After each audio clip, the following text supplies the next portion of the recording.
some people think that nowadays children have too much freedom. Do you agree or disagree? So ये essay है about children's freedom. So for this word freedom, you can write this synonym in your essay. Instead of freedom, you can write independence. Too much, instead of too much, you can write more, and like you can write much more or more.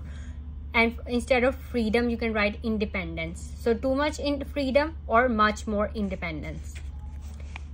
Enjoying more freedom, you can also write this statement. And lot of freedom and excess freedom, you can also write these collocations. These are collocations.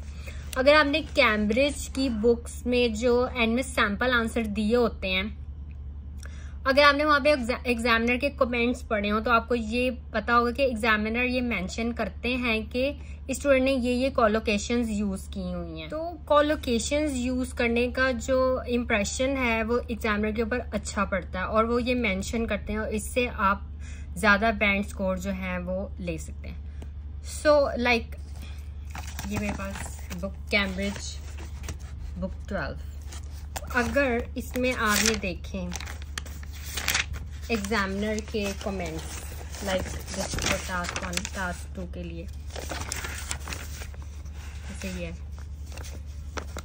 this is a well organized piece of writing, presentation ideas on both sides of the debate, developing these ideas effectively and also showing the candidates on position throughout the response. अब ये देखिए उन्होंने ये words जो है ये mention किए हुए हैं कि the lexical resource is sufficient to allow some flexibility and precision and there is a use of less common items जैसे natural ecosystem.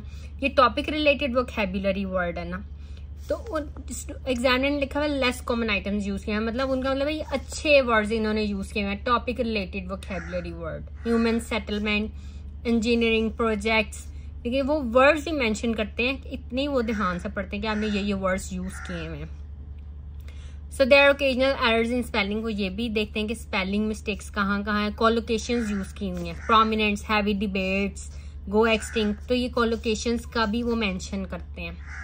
But these do not distract from over clarity, मतलब clarity है student के ऐसे में. There is a variety of complex structures and use with flexibility and accuracy. ये वाला ऐसे अगर आप खुद भी पढ़ना चाहें, ये कैम्ब्रिज बुक 12 का टेस्ट 6 है, 12 का test 6 writing task 2. So errors do not adversely affect the overall message. So ये जो है इस तरह से एग्जामिनर्स अपने कमेंट्स लिखते हैं, तो इसलिए मैं बार बार आपको ये कॉलोकेशंस के ऊपर बहुत ज़्यादा वो करती हूँ कि आप कॉलोकेशंस का यूज़ करें. ठीक है, एग्जामिनर ये अपने कमेंट्स में मेंशन करते हैं topic related vocabulary words and कॉलोकेशंस.